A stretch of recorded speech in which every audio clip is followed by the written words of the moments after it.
Capítulo 6. He aquí cómo se representó más tarde Raskolnikov aquella escena al rememorar lo ocurrido.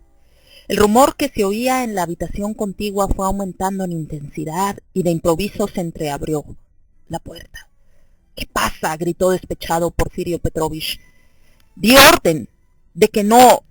Nadie respondió en un principio a sus palabras, pero era evidente que varias personas se hallaban detrás de la puerta y se esforzaban en impedir la entrada de alguien. —¿Qué significa todo esto? —inquirió con energía el juez de instrucción. —Han traído aquí al inculpado Nicolás —respondió una voz—. No lo necesito para nada. ¡Váyanse! ¡Que se espere! ¿Por qué le han permitido llegar hasta aquí? ¡Qué desorden! —exclamó Porfirio Petrovich, lanzándose hacia la puerta. —Es que —repuso la misma voz deteniéndose de súbito—, durante escasos segundos se oyó el rumor de una verdadera lucha. Luego, como si alguien rechazara con violencia a otra persona, y por último un individuo jadeante penetró en el despacho. Su aspecto era impresionante, miraba con fijeza extraña, pero parecía no ver a nadie. En sus ojos vidriosos leíase una firme resolución, y su rostro palidísimo parecía el de un condenado al que conducen al cadalso. Sus labios descoloridos estaban agitados por nervioso temblor. Era un hombre joven, de talla mediana, delgado, con los cabellos cortados en forma de cepillo, de rasgos finos, más vale secos, vestidos con ropas humildes. El que había tratado de impedirle la entrada sin lograrlo, se lanzó en su seguimiento, tomándolo por un hombro. Era un gendarme. Con un movimiento brusco, Nicolás consiguió desprenderse de nuevo. Apareció en la puerta un grupo de curiosos, y hasta algunos trataron de colarse en la habitación. Toda la escena descrita se desarrolló en menos tiempo del necesario para contarla. —¡Vete de aquí! ¡Aún no te necesito! ¡Espera que te llamen! —¿Por qué lo dejaron venir tan pronto? —refunfuñó Porfirio con muestra de viva contrariedad e irritación. Sin que nada hiciera preverlo, Nicolás cayó de rodillas. —¿Qué haces? —exclamó estupefacto Porfirio. —¡Soy culpable! —Perdón, soy un asesino —profirió Nicolás con voz estrangulada y ronca, pero bastante fuerte. Por espacio de 10 segundos reinó tal silencio que se hubiera dicho que todo el mundo experimentaba los efectos de un ataque colectivo de catalepsia. El gendarme dejó caer las manos y, retirándose maquinalmente hacia la puerta, se quedó inmóvil allí. —¿Qué dices? —gritó Porfirio, cuando su estupefacción y aturdimiento le permitieron hablar. —Soy un asesino —repitió Nicolás después de un instante. —¿Cómo tú? ¿Cómo? ¿A quién has asesinado?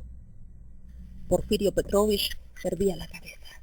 Nicolás demoró unos segundos en contestar. A Leona Ivanovna y su hermana Isabel las maté a hachazos. Perdí la razón, agregó siempre de rodillas. El juez de instrucción pareció meditar por un momento. Luego se sacudió su cabeza con violencia y con un gesto indicó a los testigos inesperados que se retiraran. Estos obedecieron enseguida. La puerta se cerró. Porfirio miró entonces a Raskolnikov, que en un rincón contemplaba a Nicolás, con aire extraviado. Iba a dirigirse a él cuando de pronto se detuvo. Lo examinó con fijeza. Llevó su mirada sobre Nicolás, luego sobre Raskolnikov. Volvió a mirar a Nicolás y de repente, con una vehemencia en la que se transparentaba su furor, increpó al recién llegado. —¿Por qué me has dicho que habías perdido la razón? —exclamó con iracundo tono. —No te pregunté si la habías perdido o no. ¡Habla! ¿Eres tú el asesino? —Soy el asesino, lo confieso —profirió Nicolás. ¿Y con qué la mataste? —Con un hacha. La llevé para eso. —No vayas tan aprisa. ¿Solo? Nicolás no comprendió la pregunta. —¿Cometiste solo el crimen? —Solo. —Dimitri es inocente. No tiene nada que ver. No tengas tanta prisa en hablar de Dimitri. ¿Cómo hiciste? Veamos, para bajar corriendo por las escaleras. Los porteros los vieron a los dos. Lo hice para que no sospecharan. Corrí detrás de Dimitri pensando que de esa manera nadie imaginaría que acababa de cometer un asesinato. Respondió Nicolás con rapidez, como si quisiera terminar pronto. Vamos, lo que yo pensaba, gritó Porfirio encolerizado. Repite al pie de la letra lo que le han sugerido, murmuró como hablando consigo mismo. Su mirada se fijó de nuevo en Raskolnikov, Por un momento había olvidado su presencia. De tal manera se concentró su interés en Nicolás, y en cierto modo pareció confuso. Rodion Romanovich, mi estimado amigo, discúlpeme, le dijo haciendo una señal con la cabeza. Usted no puede permanecer aquí. Yo mismo. Ya ve qué sorpresa. Le ruego que me deje solo con este hombre. Y tomándolo por un brazo, lo acompañó hasta la puerta. Al parecer no esperaba esto, le dijo Raskolnikov, quien por su parte no acertaba a explicarse lo acaecido, pero que había recobrado el aplomo y la serenidad. En verdad que no, aunque usted tampoco. Vea cómo le tiemblan las manos. Jeje. Usted también tiembla, Porfirio Petrovich. Sí, debo confesar que esto no entraba en mis cálculos. Estaban cerca de la puerta. Porfirio esperaba con impaciencia que Raskolnikov se retirara. ¿Y su pequeña sorpresa? ¿No me la muestra?, inquirió con sorna el joven. ¿Quiere burlarse? Y eso que todavía le castañean los dientes. Jeje, qué espíritu más irónico. Bien, bien. Hasta la vista. Creo que más bien debemos decirnos adiós. Será lo que Dios quiera. Lo que Dios quiera, refunfuñó Porfirio Petrovich con una especie de mueca.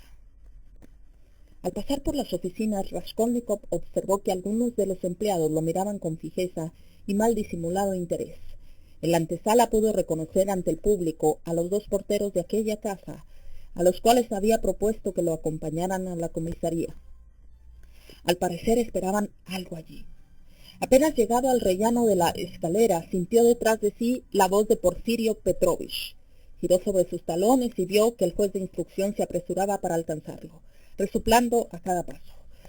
Dos palabras, si me permite, Rodion Romanovich. Solo Dios sabe lo que ocurrirá todavía en este asunto, pero, sin embargo, en cumplimiento de ciertos requisitos legales, tendré que interrogarlo de nuevo. Por lo tanto, nos volveremos a ver, con seguridad. Sin terminar la frase, sonrió con amabilidad. Con seguridad, repitió. Podía suponerse que iba a decir algo más, pero no pronunció palabra. Disculpe mi actitud de hace poco, Porfirio Petrovich. Me dejé llevar por la ira, comenzó Raskolnikov ya tranquilo por completo, experimentando un irresistible deseo de aparentar desenvoltura y despreocupación. No es nada, dijo Porfirio en tono casi jovial. Yo mismo estuve un poco... Tengo un carácter inaguantable. Lo confieso. Ya nos volveremos a ver. Si Dios lo permite, nos veremos en más de una oportunidad. Y nos conoceremos mejor uno a otro, asintió Raskolnikov. Sí, mejor, aprobó Porfirio Petrovich, hizo un guiño y lo miró con seriedad. Ahora va a una comida, ¿no es cierto? Un aniversario, una comida de funerales. Vaya, es verdad, de funerales. Cuide su salud. Vea que la salud. Por mi parte, no sé qué voto formular por usted, dijo Raskolnikov, comenzando a descender la escalera. Le desearía de todo corazón un gran éxito, pues como no se le escapará, desempeña una función muy ridícula. ¿Por qué ridícula?, exclamó Porfirio Petrovich, que ya le había vuelto la espalda, girando la cabeza con rapidez. Allí tiene a ese pobre Nicolás. Sin duda lo ha torturado y desgarrado con sus nociones psicológicas hasta obtener su confesión. Día y noche le habrá demostrado de 1000 maneras diversas que el asesino era él. Y ahora que se reconoce por tal, comienza de nuevo con la eterna cantilena. Mientes, no eres el asesino, no has podido cometer ese crimen, faltas a la verdad. ¿Cómo no considerar ridículas sus funciones después de esto? Así que notó que dije a Nicolás que repetía lo que le habían sugerido. ¿Cómo no advertirlo? Es usted muy listo, nada se le escapa. Tiene un espíritu decididamente analítico y propenso a la ironía. Eso le permite dar siempre con la cuerda humorística. Según he oído decir, entre todos los escritores, Gogol poseía esta facultad en el más alto grado. En efecto, sí. Gogol hasta más ver, mi estimado amigo. Raskolnikov fue en derechura a su casa. Se sentía tan abatido y desamparado que prestamente se arrojó en el diván y permaneció un cuarto de hora tratando de reponerse y de coordinar sus ideas. No pretendía explicarse la conducta de Nicolás, intuyendo que en su confesión había algo inexplicable, asombroso, cuyo sentido era en vano buscar en ese momento. Las consecuencias de ese hecho se le aparecieron con nitidez. No podía dejar de surgir la falsedad de la confesión, y entonces las sospechas volverían a recaer sobre él.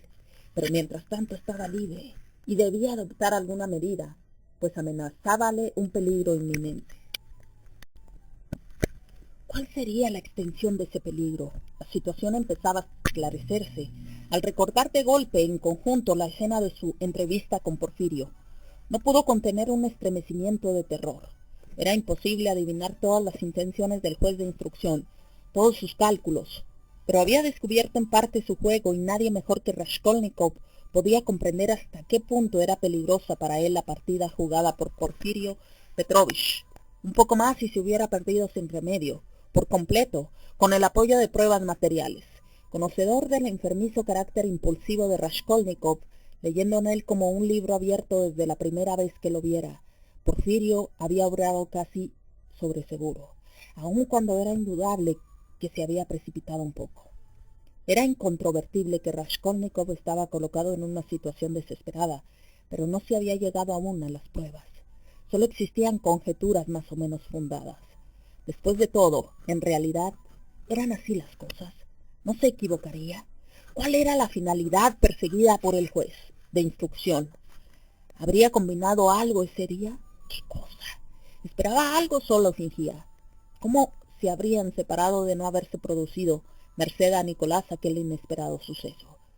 Si Porfirio Petrovich hubiera estado en posesión de pruebas abrumadoras, su conducta habría sido distinta en absoluto. ¿Cuál sería, pues, la sorpresa a que se había referido? ¿Una superchería?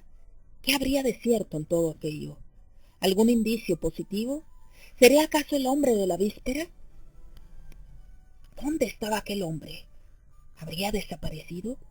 Lo más lógico era que si Porfirio contaba con algo tangible, debía estar relacionado con aquel fantasmagórico individuo. Raskolnikov se sentó en el diván, con los codos en las rodillas y cubriéndose la cara con las manos.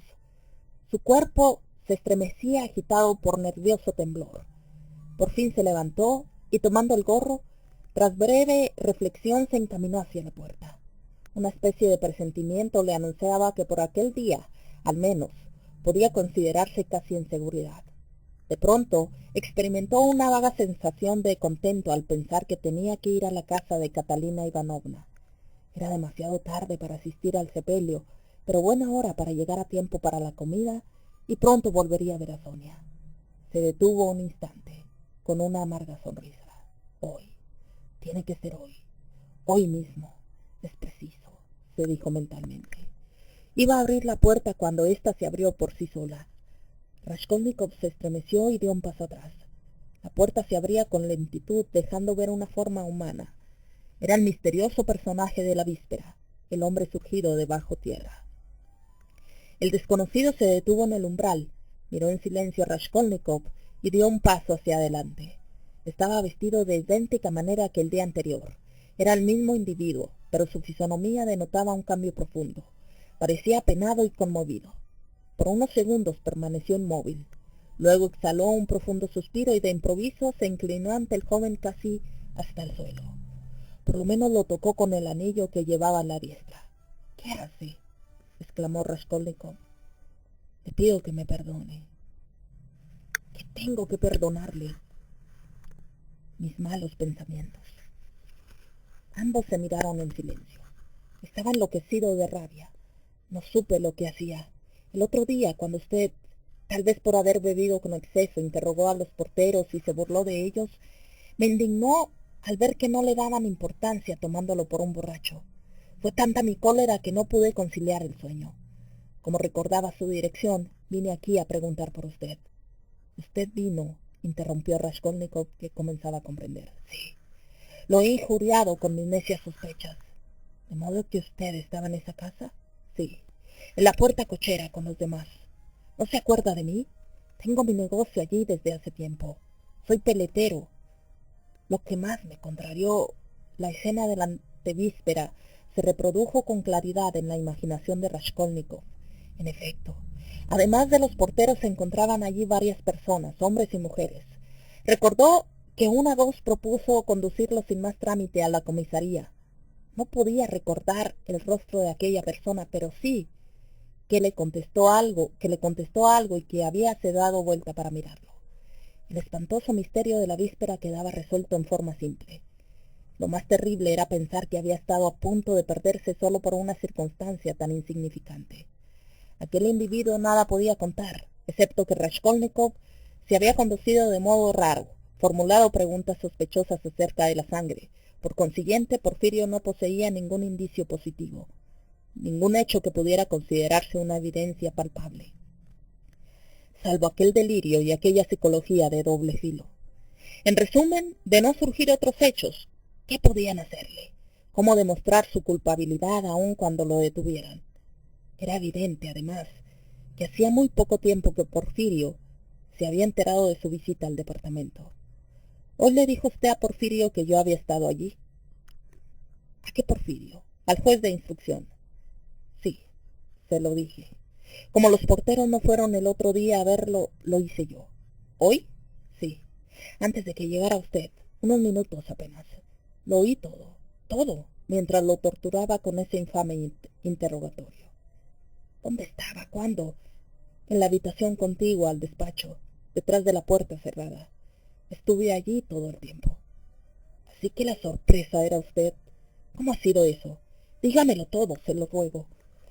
Cuando vi que los porteros no me hacían caso y se negaban a ir a la comisaría sobre pretexto de que era muy tarde y que el juez les reprocharía no haber ido enseguida llevándola a usted, me puse frenético de rabia y resolví obrar por mi cuenta. Traté de conseguir los datos que creía necesarios y esta mañana me presenté en el despacho del juez. La primera vez no lo encontré. Volví al cabo de una hora y no me quiso recibir. Insistía y por último pude verlo. Le conté las cosas como habían pasado, y entonces se puso a saltar como un loco, golpeándose el pecho con los puños y gritando: «¡Bribones! ¡Estúpidos! ¿Es así como cumplen sus deberes de honrados ciudadanos? ¡Mal rayo los parta! Si hubiese sabido todo esto, lo habría hecho buscar por los gendarmes». Luego salió como una bala, llamó a un empleado y habló con él en voz baja. Volvió a interrogarme a gritos y llenándome de insultos. Las cosas que dijo no son para repetirlas. Le conté todo. Le dije que ayer no se había atrevido usted a responder a mis palabras y que no me había reconocido. Empezó a saltar y a golpearse el pecho de nuevo, y en ese preciso momento lo anunciaron a usted. «Ocúltate en esa habitación, detrás del tabique», me dijo. «Espera allí. No te muevas ni digas una palabra, oigas lo que oigas». Me hizo sentar en la pieza contigua y agregó: «Tal vez te necesite». Pero cuando llegó Nicolás, me despidió poco después que a usted, manifestando que en breve me sometería a otro interrogatorio. ¿Interrogó a Nicolás en su presencia? No. Después de haberlo acompañado a usted, me hizo salir a mí también. Finalizado su relato, el hombre hizo una nueva reverencia, tocando casi el piso con la mano. «Le ruego me perdone la delación y el mal que le he causado». «Que Dios te perdone», respondió Raskolnikov. Apenas oyó estas palabras, el hombre saludó con otra reverencia, no tan pronunciada como las anteriores. Se volvió con lentitud y abandonó el cuarto. «Solamente pruebas de dos filos», se dijo para sí Raskolnikov, con más aplomo y seguridad que nunca. Salió de la habitación y ya en la escalera pensó: «Ahora estoy en condiciones de luchar todavía». Una sonrisa de despecho se dibujó en sus labios. Se sentía encolerizado contra sí mismo. Recordaba con vergüenza y desprecio la pusilanimidad de que había dado muestras. Quinta parte, capítulo 1. Al día siguiente de aquel otro en que había tenido lugar la explicación, fatal para Pedro Petrovich, con Dunia y Pulqueria Alejandrovna, el presuntuoso y fatuo exnovio se despertó con una sensación de malestar. Poco a poco se veía obligado a reconocer, con sumo disgusto, que lo que la víspera había considerado un acontecimiento casi fantástico, pero que a pesar de todo parecíale imposible, era un hecho consumado e irrevocable. La venenosa sierpe del amor propio herido no había cesado de morderle el corazón durante toda la noche. Al abandonar el lecho se miró prestamente en el espejo, temiendo haber sufrido un derrame de bilis durante el sueño. Con gran satisfacción vio que por ese lado el peligro parecía conjurado por el momento, y al contemplar su noble faz, pálida y un tanto mofletuda, halló cierto consuelo, persuadido de que le sería fácil hallar otra novia, en cualquier parte, hasta quizá con ciertas ventajas. mas no tardó en desechar ese pensamiento halagador y lanzó una escupida de despecho, lo que hizo aparecer una sarcástica sonrisa en los labios de su joven amigo y compañero de habitación, Andrés Semyonovich Lebeziatnikov. Pedro Petrovich notó esa sonrisa y la inscribió enseguida en el débito de su joven compañero. Desde hacía algún tiempo ese débito era bastante abultado.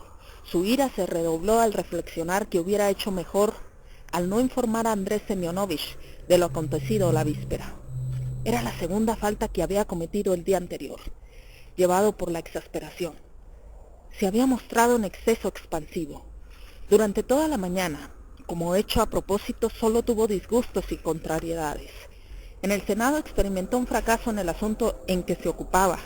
Además, el propietario del departamento que había alquilado con miras a su próximo enlace, un obrero alemán enriquecido, exigía el cumplimiento del contrato de locación, no aceptando cambio alguno en los términos del mismo, a pesar de que Pedro Petrovich había hecho efectuar varias reparaciones y arreglos por su cuenta, restaurándolo casi por completo. Igual cosa sucedióle con el mueblero, que se negó a devolverle un solo rublo de la seña entregada por la compra de un moblaje, aún no recibido. No voy a casarme con el único fin de utilizar esos muebles, se decía rechinando los dientes Pedro Petrovich. Un pensamiento desesperado acudió a su mente. ¿Será posible que todo esté irremisiblemente perdido? ¿No podría intentar algo aún? La seductora imagen de Dunia le desgarró el corazón una vez más. El martirio era insoportable. Si con un simple deseo hubiera podido hacer morir a Raskolnikov, la existencia de éste habría sido brevísima. He cometido un error irreparable al no darles dinero, meditaba con melancolía mientras retornaba a los lares de Lebeziatnikov. ¿Por qué habré sido tan judío? Ni siquiera se trataba de una cuestión de interés. Pensaba mantenerlas en la estrechez para que me consideraran como su providencia. Y ahora, bah. Si durante ese tiempo les hubiera facilitado 1.500 rublos, digamos, para que Dunia se comprara el ajuar, si les hubiera hecho algunos regalos, alhajas de escaso valor y esas insignificancias a que tan afectas son las mujeres, adquiridas en Nob o en la tienda inglesa, el asunto habría sido más fácil y más sólido. No habrían deshecho el compromiso con tanta facilidad. Esa clase de gente se cree obligada en absoluto, en caso de ruptura, a devolver el dinero y regalos. Eso les habría resultado difícil y penoso. Hubiera sido para ellas una cuestión de conciencia. ¿Cómo vamos a despedir, sin miramientos, a un hombre que se ha mostrado tan generoso y delicado? Esta habría sido su reflexión. He cometido una torpeza incalificable. Rechinó de nuevo los dientes y tratóse de imbécil en su fuero interno. Embargado por estas mortificantes reflexiones, llegó a su casa doblemente irritado y colérico que cuando saliera. Los preparativos del ágape de funerales en el cuarto de Catalina Ivanovna despertaron hasta cierto punto su curiosidad. La víspera había oído hablar acerca de esa comida, hasta creía recordar que habíanle invitado, pero sus propias preocupaciones impidieron que prestara mayor atención al asunto en general. La señora Lippe Wechsel, en ausencia de Catalina Ivanovna, que se encontraba entonces en el cementerio, tomó a su cargo la tarea de disponer la mesa. Por ella se enteró Pedro Petrovich de que se trataba de una comida de gran solemnidad, a la que estaban invitados casi todos los vecinos de la casa, aun algunos que no habían conocido al extinto. Andrés Semyonovich Lebeziatnikov figuraba entre ellos. No obstante su reciente disputa con Catalina Ivanovna, y él mismo, Pedro Petrovich, no solo era uno de los invitados, sino que se esperaba que honrase la mesa con su presencia, puesto que era la persona de más categoría y figuración entre todos los invitados. Amelia Ivanovna Lippewechsel había sido invitada con suma cordialidad y cortesía por la viuda, echando en olvido los desagradables incidentes anteriores, y eso explicaba que desempeñara las funciones de dueña de casa, lo que le causaba evidente placer. Para la circunstancia habíase ataviado con un vestido de seda lleno de adornos y sobrecargado de encajes, que lucía con infinita vanidad y orgullo. Todos estos hechos y los informes obtenidos inspiraron cierto proyecto a Pedro Petrovich, que volvió caviloso a su habitación, o mejor dicho, a la de Andrés Semyonovich Lebeziatnikov. Acababa de saber que entre los invitados se contaba con Raskolnikov. Por una u otra razón, Andrés Semyonovich se quedó esa mañana en su cuarto. Pedro Petrovich tenía con él extrañas relaciones, por otra parte bastante naturales. Despreciábale y le odiaba más allá de toda medida, casi desde el mismo día en que fue a vivir con él, pero al mismo tiempo parecía temerle un poco. Al llegar a San Petersburgo le solicitó alojamiento, no solo por espíritu de sórdida economía, aunque este fuera en verdad el principal motivo, sino asimismo por otra razón. Mientras estuvo en provincia, había oído hablar de Andrés Semyonovich, su antiguo pupilo, como de un joven progresista de los más avanzados, que desempeñaba un papel importante en ciertos círculos de características un tanto raras y casi legendarias, lo cual no dejó de impresionarlo. Esas esferas poderosas que estaban al tanto de todo, que despreciaban al mundo y sus prejuicios, que no tenían reparos en llegar a la acción cuando lo creían necesario, inspiraban desde tiempo atrás singular temor a Pedro Petrovich. La distancia no le había permitido formarse una idea exacta o siquiera aproximada de las cosas. Oía decir, como todos, que existían en San Petersburgo organizaciones de progresistas, de nihilistas, desfacadores de entuertos, pero como infinidad de personas exageraba la significación de estas palabras, deformándolas hasta lo absurdo. Lo que más le amedrentaba desde hacía algunos años eran las denuncias públicas. Ese era el fundamento principal de sus constantes inquietudes, que fueron creciendo, en especial cuando formó el proyecto de trasladar sus actividades a San Petersburgo. En este sentido se sentía atemorizado. Algunos años atrás, en los comienzos de su carrera en provincias, se le presentaron dos casos en que personajes influyentes quedaron malparados por denuncias de esa naturaleza. Puso todas sus energías y su empeño en la defensa de los mismos, y de ese modo logró que les dispensaran su protección.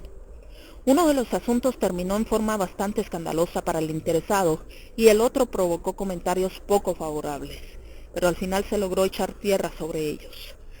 He aquí la razón por la cual Pedro Petrovich, desde su arribo a San Petersburgo, trató de congraciarse con las jóvenes generaciones, para lo que contaba con los buenos oficios de Andrés Semyonovich. En su visita a Raskolnikov, puso de manifiesto que recordaba mal o bien las frases que oyera con respecto al nuevo orden social.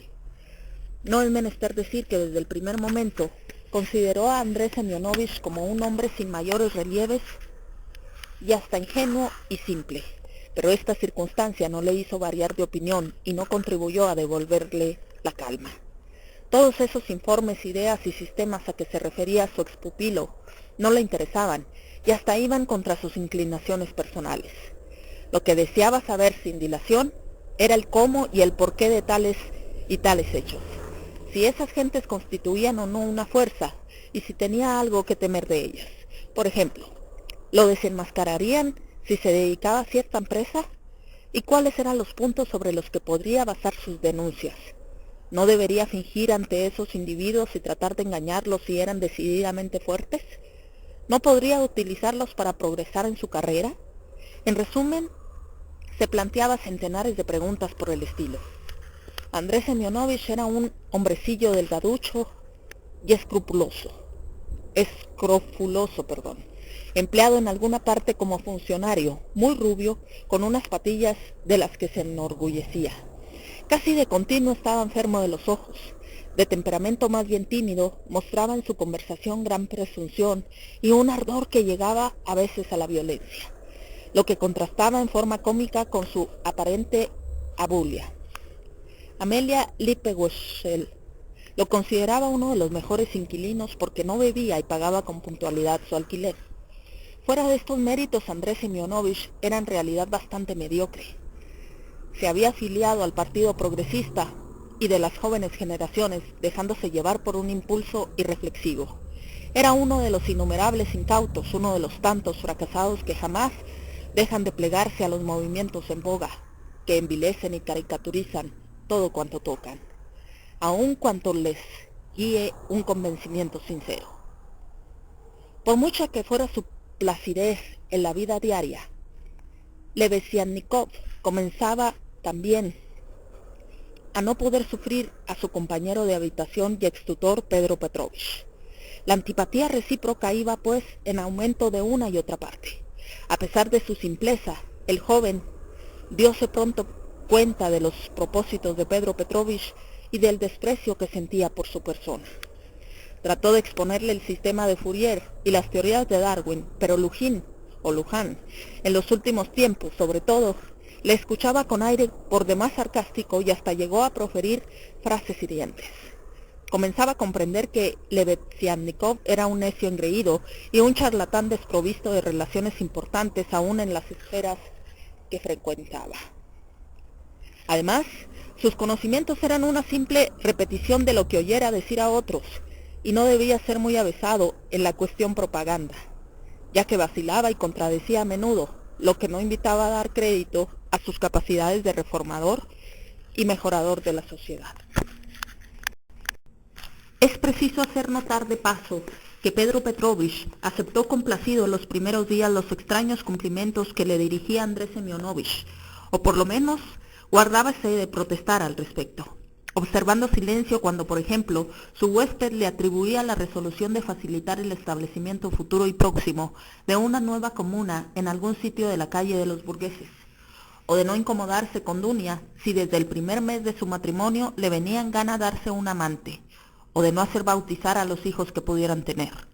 Pedro Petrovich no formulaba objeción alguna a estas cualidades que le eran otorgadas con tanta liberalidad, permitiendo que el otro se hiciera lenguas de él. A tal punto le eran agradables los elogios, fuesen los que fuesen. Aquella mañana había negociado algunos títulos y sentándose frente a la mesa comenzó a recontar los billetes y los valores obtenidos a cambio de los mismos. Andrés Semyonovich, que casi nunca tenía dinero, paseábase por la habitación aparentando mirar con indiferencia los fajos de billetes. Pedro Petrovich abrigaba el convencimiento de que aquel desdén era ficticio y su regocijo era grande al poder molestar a su expupilo, recordándole con esa exhibición de fortuna su insignificancia y la diferencia que había entre uno y otro. Andrés Semyonovich, por su parte, adivinaba con íntima amargura ese propósito, y para alejar de su mente las penosas consideraciones provocadas por la actitud de Luhín, inició una disertación acerca de su tema favorito, el establecimiento de una nueva comuna, de un género particular. Pedro Petrovich prestábale poca atención, y sólo de tanto en tanto formulaba alguna observación burlona, descortés y descomedida, sin abandonar su agradable tarea. Como buen humanitario, Andrés Semyonovich atribuía aquel mal humor a la impresión que le causara la ruptura con Dunia, y ardía en deseos de abordar lo antes posible ese tema, con la intención de formular algunas opiniones progresistas y al propio tiempo de propaganda que sirvieran para consolar a su respetable amigo y sin duda alguna hacerle útiles para su desarrollo ulterior. ¿Qué es esa comida de duelo que están preparando lo de esa viuda?, preguntó de súbito Pedro Petrovich, interrumpiendo a su amigo en el punto culminante de su perorata. ¿Cómo? ¿No lo sabe? Ayer le hablé de eso y le expuse mis ideas acerca de todas esas ceremonias. También le invitaron a usted, según oí decir. Creo que usted mismo habló con ella ayer. Jamás hubiera creído que, reducida a tal miseria, esa estúpida gastara en una comida todo el dinero que recibió de ese otro imbécil, Raskolnikov. Me extrañó mucho hace un rato ver esos preparativos. Hay hasta vinos. Han invitado a muchas personas. El diablo sabe por qué, continuó Pedro Petrovich, que parecía haber iniciado aquella conversación con alguna finalidad determinada. Después de permanecer algunos segundos en silencio, preguntó. ¿Dice usted que me han invitado? ¿Cuándo? No recuerdo. De cualquier manera no pienso asistir. ¿Qué tengo que hacer allí? Solo dije a esa mujer de pasada que como viuda indigente de un funcionario podía aspirar a una indemnización inmediata equivalente a un año de sueldo. ¿Será por eso que me invitó? Yo tampoco iré, dijo Lebeziatnikov. Solo faltaría eso. Después de haberla golpeado, se comprende que tenga escrúpulos en asistir a esa comida. ¿A quién he golpeado? ¿De qué está hablando?, pronunció Lebeziatnikov, turbado y rojo como un tomate. A Catalina Ivanovna, hace cosa de un mes. Vamos, ayer me enteré. Vaya con sus convicciones. ¿Qué forma de resolver la cuestión feminista? Más calmado después de este exabrupto, Pedro Petrovich volvió a sus cálculos y cuentas. Eso es una calumnia infame y vil, replicó furioso Lebeziatnikov, que perdía los estribos cuando le recordaban aquella historia. Las cosas no ocurrieron de esa manera, de ningún modo. Ha comprendido mal. Esos son puros chismes. No hice más que defenderme. Ella fue la que se arrojó sobre mí dispuesta a arañarme y me arrancó un mechón de las patillas. Creo que un hombre tiene derecho a defenderse. Además, por principio, no permito jamás que usen de violencia contra mí, porque ella emana del despotismo. ¿Debía permitir que se desahogara en detrimento de mi persona, sin levantar un dedo? Me limité a rechazarla. Ta, exclamó Lujin en tono zumbón. Ya veo que trata de aliviar su mal humor a mis expensas. Insisto, sin embargo, en que esas son estupideces que nada tienen que ver con la cuestión de feminismo. Ha comprendido mal. Yo me hago este razonamiento. Si se admite que la mujer es igual en todo al hombre, aún en el capítulo de la fuerza física como ya se afirma, debe mantenerse la teoría de la igualdad también en este punto. Como es natural, he reflexionado enseguida que, en el fondo, esta cuestión no puede plantearse, dado que las querellas no deben existir y en la sociedad futura serán inconcebibles y por lo tanto no puede buscarse la igualdad en las peleas. No soy tan torpe que no reconozca, aunque las peleas existan ahora, quiero decir que en el futuro no las habrá. Pero que existen hoy en día, demonios. Siempre que hablo con usted me hago un lío formidable. Tiene la facultad de sacarme de mis casillas. No es por ese incidente que me abstendré de participar en la comida, es por principio, para no verme mezclado en esos innobles prejuicios, en la estúpida costumbre de las colaciones fúnebres. Ahí tiene por qué. Podría hacerlo, aunque solo fuera para burlarme. Si hubiera sacerdotes no dejaría de existir. ¿Quiere decir que se sentaría a la mesa para mofarse de los presentes y de los que lo invitaron? No se trata de mofarse, sino de protestar. Lo haría con finalidad útil, aprovechando la ocasión para servir indirectamente a la propaganda civilizadora, cuanto más cruda y realista mejor. Puedo sembrar la idea, arrojar la simiente, el grano hará germinar un hecho. Al principio se sentirán ofendidos, luego comprobarán que les he prestado un servicio inapreciable. Voy a citar un hecho concreto, el de Tereviev, esa mujer que hace poco se ha adherido a la comuna. Abandonó la casa de sus padres dejándoles una carta en la que les manifestaba que no quería seguir viviendo en una atmósfera cargada de prejuicios y se entregó a quien le vino en gana. Criticaron acervadamente su proceder, diciendo que era de una desvergüenza y una grosería incalificables, que hubiera podido emplear términos menos crudos y que los autores de sus días merecían otra consideración. Por mi parte, creo que procedió bien. Toda esa mojigatería está fuera de lugar, desde el momento que lo que se persigue es dejar sentada una protesta enérgica contra las ridiculeces actuales. Otra mujer, la señora Berens, abandonó a su esposo después de 8 años de matrimonio, dejándole 2 hijos de corta edad y una carta en la que decía poco más o menos: he comprendido que jamás podré ser feliz a tu lado. No te perdonaré nunca haberme ocultado que existe otra organización de la sociedad basada en la comuna. Acabo de saberlo por intermedio de un hombre magnánimo, al que me he entregado en cuerpo y alma y con el cual fundaré una institución comunista.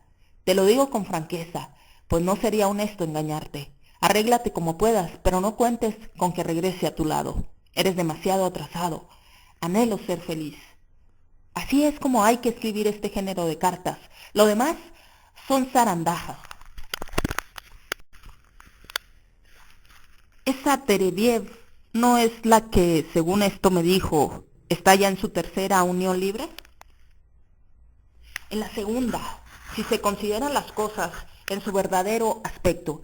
Y aun cuando fuera la cuarta, la quinta, no importa, eso no tiene interés alguno. Si supiera cómo lamento que mis padres hayan fallecido, más de una vez he pensado que si vivieran todavía les endilgaría una protesta que daría de qué hablar. Sí, haríalo con pleno conocimiento de causa, demostrándoles quién era yo. Iban a quedar con la boca abierta. Créame que lamento no tener a nadie. ¿Para dejarle con la boca abierta? Bah, haga lo que se le ocurra, interrumpió Pedro Petrovich. ¿Conoce a la hija del finado Marmeladov, a esa muchacha flacucha? Preguntó cambiando de tema. ¿Es cierto lo que se dice de ella? Sí, ¿qué tiene de particular? De acuerdo con mi opinión, es decir, con mi convicción personal, la situación de esa joven es la normal de la mujer. ¿Por qué no? Es decir, distinguons. En la sociedad actual, ese estado es a todas luces anormal, puesto que se debe a una obligación impuesta por la necesidad. En la sociedad futura será normal, dado que será libre. Aún ahora mismo le asiste el derecho de dedicarse a esa actividad. Estaba en una situación desesperada y ese era su fondo de reserva, su capital, del que tenía derecho a disponer como se le antojara. Debo hacer notar que en la sociedad futura los capitales no tendrán razón alguna para subsistir, pero el papel de la mujer pública será distinto y establecido de manera racional. En lo que concierne a Sofía Semyonovna en persona, considero sus actos como una protesta enérgica y personificada contra la organización de la sociedad y la aprecio y estimo por eso. Más todavía me congratulo de verla así. No obstante, me contaron que la hizo poner en la calle. Lebeziatnikov se enfureció al oír estas palabras. ¡Otra calumnia! La cosa no sucedió así, de ningún modo. Catalina Ivanovna hizo correr ese falso rumor porque no entendió nada. Jamás pretendía obtener los favores de Sofía Semyonovna. Me limitaba pura y simplemente a cultivarla de una manera en absoluto desinteresada, esforzándome en despertar en ella el espíritu de rebelión. Solo me proponía lograr que también ella protestara, y Sofía Semyonovna comprendió por sí sola que no podía continuar viviendo en esa casa. ¿La invitó a formar parte de la comuna? Observo que pretende burlarse, pero le prevengo que su sarcasmo no me afecta. Usted no entiende estas cosas. En la comuna no existen esos papeles. La comuna está hecha precisamente para hacerlos desaparecer. Ese papel cambiará por completo con el advenimiento del comunismo. Lo que ahora es estúpido será inteligente entonces. Lo que en las circunstancias actuales parece antinatural será natural entonces. Todo depende del ambiente y del medio en que el hombre está situado. Estoy en los mejores términos con Sofía Semyonovna, lo que le demuestra que nunca me ha considerado como enemigo o detractor. Sí, trato de atraerla hacia la comuna, pero lo hago impulsado por mis principios y no por razones bastardas. ¿De qué se ríe? Queremos instituir una comuna establecida sobre bases más amplias que las precedentes. Llevamos nuestras convicciones mucho más lejos, negamos más, mucho más que nuestros predecesores. Si Drobolyubov saliera de su tumba, encontraría con quién hablar. En cuanto a Bielinski, hasta yo me siento capaz de superarlo. Mientras tanto, continúo desarrollando a Sofía Semyonovna. Es una naturaleza muy bella. Y usted aprovecha de esa belleza natural, ¿no es verdad? No, no, no. Todo lo contrario, todo lo contrario. Sí, si usted lo dice. Puede creerme. ¿Por qué razones iba a disimular en presencia de usted? ¿Le parece razonable eso? Por lo demás, he podido observar un fenómeno extraño. Cuando se halla conmigo, parece cohibida, como si experimentara una especie de tímido pudor. Y como es lógico, usted disipa sus temores, la convence, le demuestra que ese pudor es una tontería. De ninguna manera, de ninguna manera. ¡Oh, qué grosero, qué estúpida forma de interpretar lo que yo llamo desarrollo! Usted no entiende nada de nada. ¡Qué poco preparado está todavía! Buscamos la libertad de la mujer y se imagina que, dejando aparte la cuestión de la castidad, cosa en sí misma inútil y hasta absurda, admito perfectamente su reserva a mi respecto, puesto que esa es su voluntad y tiene pleno derecho a obrar como le crea conveniente. No negaré que, si me dijera, quiero que seas mío, lo consideraría una suerte muy grande, porque esa joven me agrada mucho, pero, por el momento, es indudable que nadie se ha dirigido a ella con más cortesía y respeto que yo. Nadie la ha tratado con mayores miramientos. Me limito a esperar. Eso es todo. Pues hágale algún regalito. Apuesto a que no se le ocurrió tal cosa. Usted no entiende nada. Ya se lo dije. Sin lugar a dudas, esa joven se halla colocada en una situación especial. Pero hay otra cuestión, una cuestión distinta en absoluto. Usted la desprecia lisa y llanamente por un hecho que conceptúa deshonroso y se niega a considerar con humanidad a un ser humano. No comprende cuál es su carácter y la naturaleza de sus sentimientos. Lo único que lamento es que desde hace algún tiempo ha dejado de leer y ya no me pide que le preste libros como antes. Es una lástima que con toda su energía y decidida como está a protestar, ya lo demostró una vez, sea tan poco independiente y afecte una actitud tan poco negativa para desembarazarse de una buena vez de todos esos prejuicios y tonterías. A pesar de esto, comprende muy bien ciertas cuestiones, por ejemplo, la del besamanos, o sea que el hombre hiere mortalmente a la mujer al besarle la mano. Este asunto fue debatido por nosotros y lo puse en su conocimiento. Escuchó con la mayor atención y se expresó con suma sensatez, igual que cuando le hablé de los sindicatos obreros en Francia. Hace poco comenté también con ella la cuestión de la entrada libre en los departamentos, tal como se plantea para la sociedad futura. ¿De qué se trata? Es muy simple. ¿Tiene derecho un miembro de la comuna, hombre o mujer, a penetrar en el departamento de otro miembro en cualquier momento? Deliberamos acerca de este asunto y terminamos pronunciándonos por la afirmativa. Pero si en ese momento el inquilino del departamento está ocupado en alguna necesidad impostergable, Andrés Semyonovich montó en cólera. Solo piensa usted en esas cosas. Para usted no hay más que esas malditas necesidades, exclamó con violencia y desesperación. ¡Puah! Cuánto deploro haber aludido prematuramente ante usted a esas malditas necesidades. Que el diablo se lo lleve. Esta es la piedra de toque para todos los individuos de su condición y lo peor del caso es que la arrojan a la cara de uno antes de saber de lo que se trata.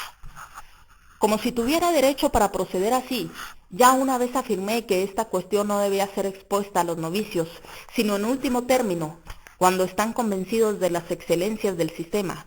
Solo un hombre desarrollado en suficiente medida y ya iniciado está en condiciones de abordarla.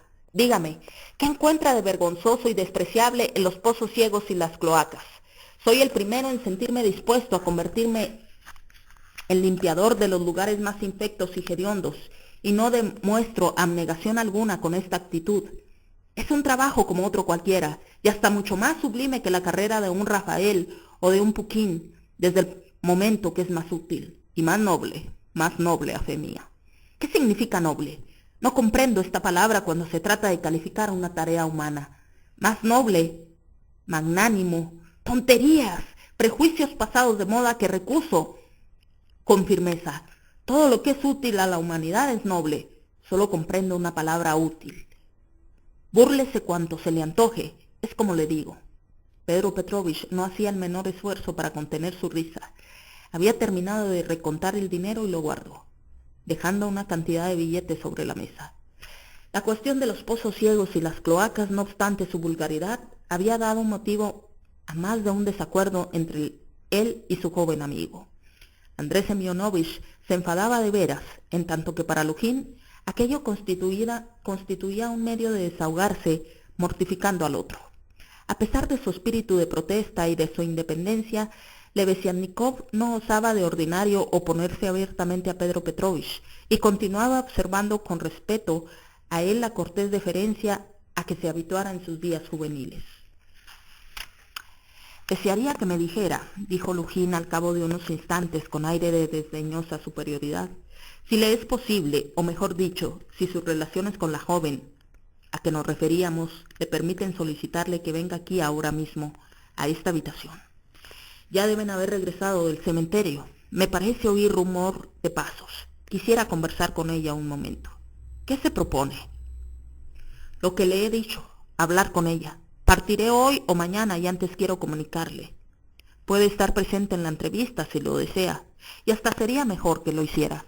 De otro modo, sabe Dios lo que se podría imaginar. No imaginaría nada. Le hice esa pregunta sin concederle mayor importancia. Si quiere hablar con ella, nada más fácil. Voy a buscarla. En cuanto a mí, esté seguro de que no lo incomodaré. 5 minutos después, Lebeziatnikov volvía con Sonia. La joven daba muestra de hallarse sorprendida y turbada. En tales circunstancias aumentaban su timidez y su confusión. Sentía temor por los rostros y los conocimientos nuevos. Esa característica puesta de manifiesta en su infancia habíase acrecentado con el correr de los años. Pedro Petrovich le dispensó una acogida amable y cortés, con un matiz de jovial familiaridad que en su opinión convenía a un hombre tan serio y respetable como él. Al dirigirse a una criatura tan joven y en cierto sentido tan interesante, se apresuró a tranquilizarla y la hizo sentar cerca de la mesa frente a él.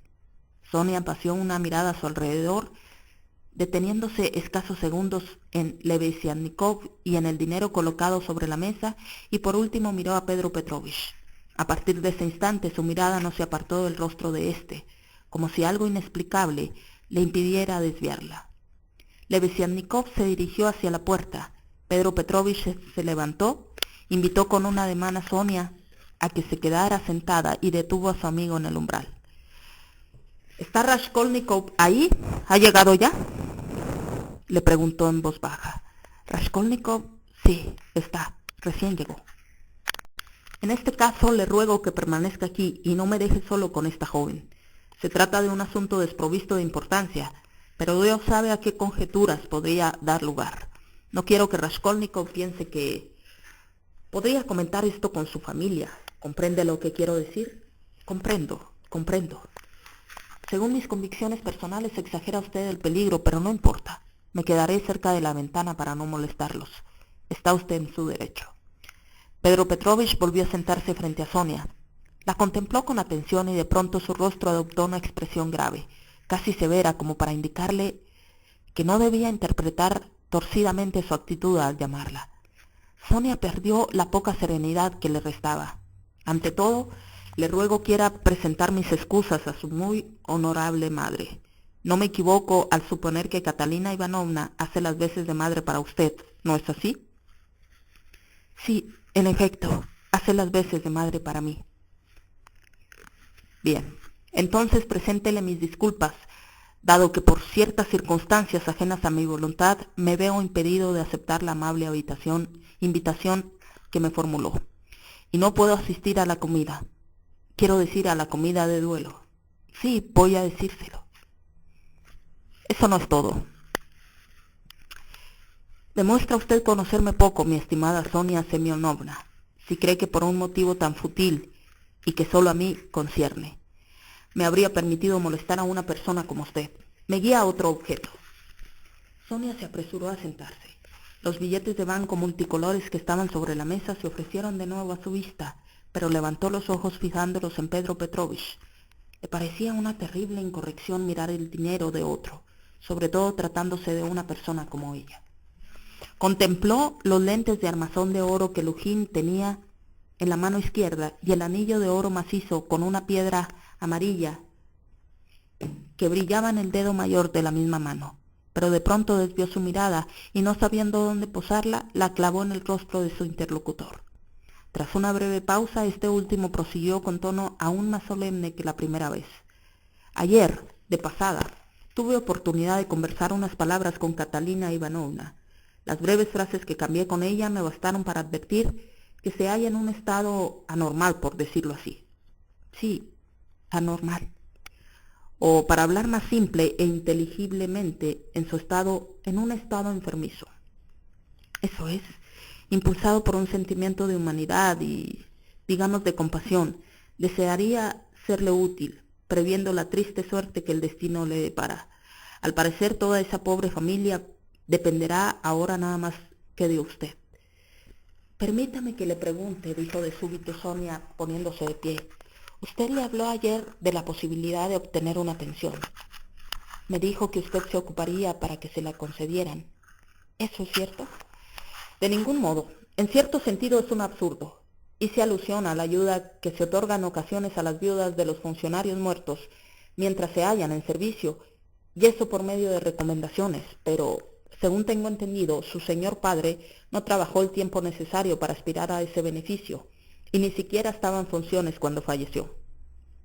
En una palabra, podría haber una lejana y precaria esperanza, mas en realidad no existe derecho alguno para pretender la ayuda oficial. Al contrario, Catalina Ivanovna soñaba ya con una pensión. Qué ligero va en asuntos de intereses esa buena señora. Sí, creía eso. Es crédula y buena. Su misma bondad hace que esté siempre dispuesta a creer, y su espíritu es así. Sí, discúlpeme, dijo Sonia, disponiendo a retirarse. Permítame, todavía no he concluido. No ha concluido, balbuceó Sonia. Tenga la bondad de sentarse. Presa de enorme confusión, la joven volvió a sentarse. Al verla en esa situación tan afligente, con 3 niños pequeños, desearía, como ya le dije, serle útil dentro de lo que mis medios me permiten nada más. Se podría, por ejemplo, organizar una suscripción en su beneficio, una rifa o algo por el estilo, como se hace en estos casos entre los allegados y hasta entre los extraños que desean ayudar a alguno. De esto quería hablarle. Es una cosa factible. Sí, estaría bien. Dios misericordioso Sí, se podría hacer. Ya hablaremos luego de esto. Hoy mismo podríamos comenzar. Nos veremos esta noche. Nos pondremos de acuerdo y echaremos las bases. Venga aquí a las 7. Andrés Semyonovich asistirá a nuestra entrevista, según espero. Mas hay una circunstancia que conviene puntualizar previamente. Por ese motivo me permití molestarla, Sonia Semyonovna. En mi opinión, no es conveniente entregar el dinero en propias manos a Catalina. Más aún, sería peligroso hacerlo. La comida de hoy constituye una prueba de lo fundado de mi aserto. Carece de un mendrugo de pan para mañana, no tiene zapatos que ponerse, y compraron de Jamaica y hasta creo que vino de madera y café. Lo vi de pasada. Mañana recaerá todo sobre usted, hasta la preocupación de proporcionarles el pan cotidiano. Vamos, es absurdo. Por lo tanto, estimo que la suscripción debe ser organizada de manera que esa desdichada viuda no vea el color del dinero y que usted sola sea la depositaria. ¿Estamos de acuerdo? No sé. Solo hoy Catalina Ivanovna... Esto ocurre únicamente una vez en la vida. Deseaba tanto honrar la memoria del difunto. Es muy inteligente. Por lo demás, haga usted como le plazca. Le quedaré muy... Todos le estarán a Dios y los huerfanitos. Sin poder terminar sus frases incoherentes, Sonia rompió a llorar. Piense bien en lo que le he dicho. Ahora dígnese aceptar mientras tanto para su madre esta suma que representa mi contribución personal a esta suscripción. Deseo encarecidamente que no mencione mi nombre en esta ocasión. Aquí tiene. Lamento que ciertas dificultades de orden financiero no me permitan hacer más. Con estas palabras tendió a Sonia un billete de 10 rublos bien desplegado. La joven lo tomó ruborizándose hasta la raíz de los cabellos. Se levantó presa de enorme confusión y después de murmurar algunas palabras ininteligibles, se apresuró a despedirse.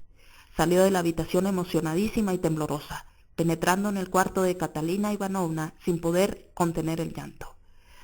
Durante toda esa escena, Andrés Semyonovich, deseoso de no interrumpir la conversación, había permanecido cerca de la ventana, dando de cuando en cuando breves paseos. Al retirarse Sonia, se aproximó a Pedro Petrovich y le tendió la diestra con ademán solemne. He visto y oído todo. Es muy noble, quiero decir, es humano. Ha querido evitar el reconocimiento. He podido observarlo. Y aunque confieso que por principio soy opuesto a la beneficencia privada, que lejos de extirpar el mal no hace más que conservarlo, no puedo dejar de reconocer que he visto complacido su gesto. Sí, complacido. Bah, es poca cosa, murmuró Pedro Petrovich, un tanto conmovido, mirando con cierta desconfianza a Lebeziatnikov. No es poca cosa.